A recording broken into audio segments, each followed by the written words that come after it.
Aduh, nama Romi Fazlah. Kami berempat bagian fatwa duduk entah ngapa. Yang lain tidak gencar, kebetulan kita bagian fatwa ini berempat duduknya.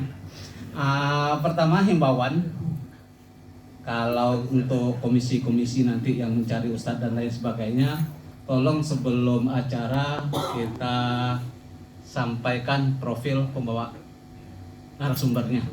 Jadi supaya tahu kita background pembicara ini gimana gitu kan. Jadi kita bisa menebak-nebak arahnya kemana gitu kan. Kemudian jazakallah Ustaz telah menyampaikan tadi dengan panjang lebar. Begitu juga dengan positif dan negatifnya. Ada yang lebih negatif lagi kayaknya itu karena ini namanya belajar langsung karbitan pintar gitu kan. Yang tertinggal di situ adab belajar. Tidak ada talakinya, tidak ada musafahah ketemu dengan gurunya, entah itu ilmu din apalagi ilmu ilmu duniawi gitu kan. Jadi di situ nanti orang udahlah, tidak usah kita membutuhkan guru, tidak usah lagi kita ini karbitan. Nah, tapi adabnya nanti dia nggak dapat. Nah, jadi pembicaraan saya sampai sekarang di sini nih cuma pertama minta profil narasumber, kemudian yang kita khawatirkan kalaulah terlalu bersandar kepada AI itu adab kita talabul ilmiah nggak ada. Sementara kita tahu para sahabat langsung kepada Rasulullah, kemudian Nabi Musa aja jauh-jauh mencari Nabi Khidir, kemudian para muhadisin pergi beberapa daerah gitu kan, beratus-ratus kilo bahkan mungkin gitu kan, untuk mencari satu ilmu saja. Jadi itu saja, mungkin saya tutup dengan hadis yang diriwayatkan oleh Muslim, kafa bil mar'i kadiban ayyuhadisa bi kulli ma sami'. Jadi bisa kita dicap sebagai pendusta kalaulah kita menyampaikan semua yang kita dengar, apalagi itu bahayanya dari medsos maksudnya. Tanpa di-sharing, tanpa kita tanya lagi ke ustadz yang kita percayai, yang kita yakini, oh insya Allah ustadz ini kapasitas lah untuk menjawab ini, tapi langsung kita share lagi, langsung share. Jadi jari kita ini diminta pertanggungjawaban karena kita tanpa adanya sharing ataupun bahasa ini ya, tabayun, cek and recheck. Jazakallah, mungkin ini saja. Wassalamualaikum warahmatullahi wabarakatuh. Pertanyaannya adalah Ustadz Romi Fasa. Fasla. Romi Fasla. Ya, mohon maaf, saya tidak mencantumkan biodata, tapi begini mungkin background pendidikan saya itu, Amri, dulu kecil itu belajar di madrasah namanya. Jadi pagi sekolah pagi, sore di madrasah. Terus di sanawiyah, habis sanawiyah itu saya nyantri di pesantren Babakan Ciwaring Cirebon. Itu pesantren salaf. Jadi kerjaannya ngaji kitab saja itu.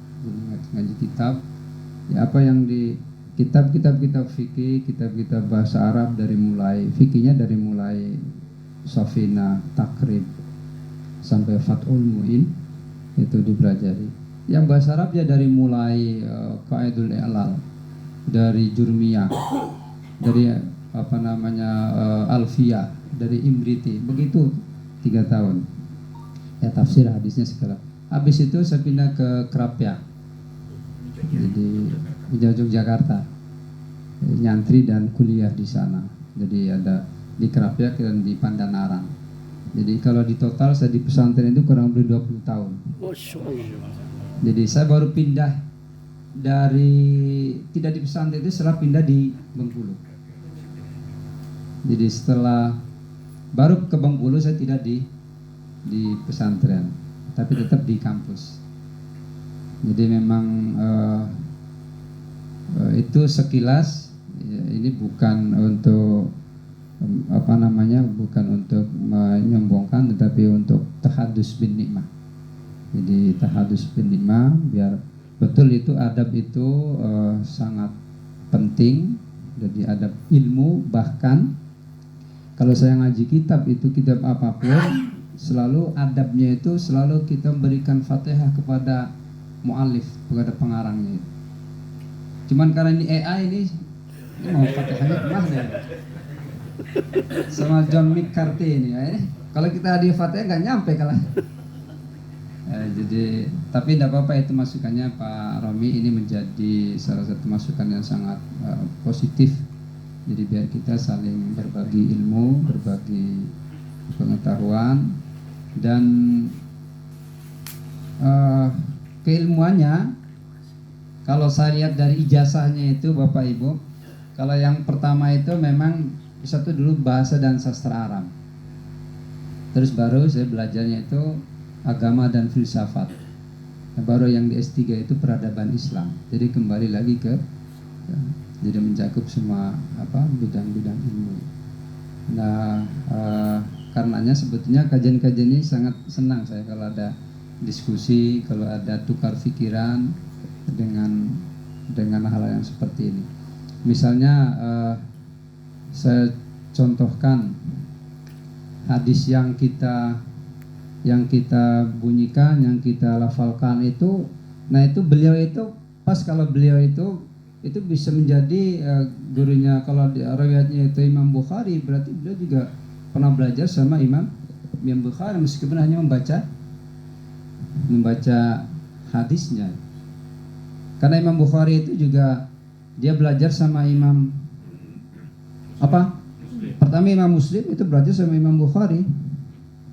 Jadi Imam Bukhari dia belajar sama Imam Malik. Imam Malik belajar sama Imam Ahmad. Imam Ahmad dia belajar sama Imam Ar-Rafi. Imam Nafi dia belajar sama Imam Al-A'raj. Al-A'raj dia belajar sama Imam Abu Hurairah.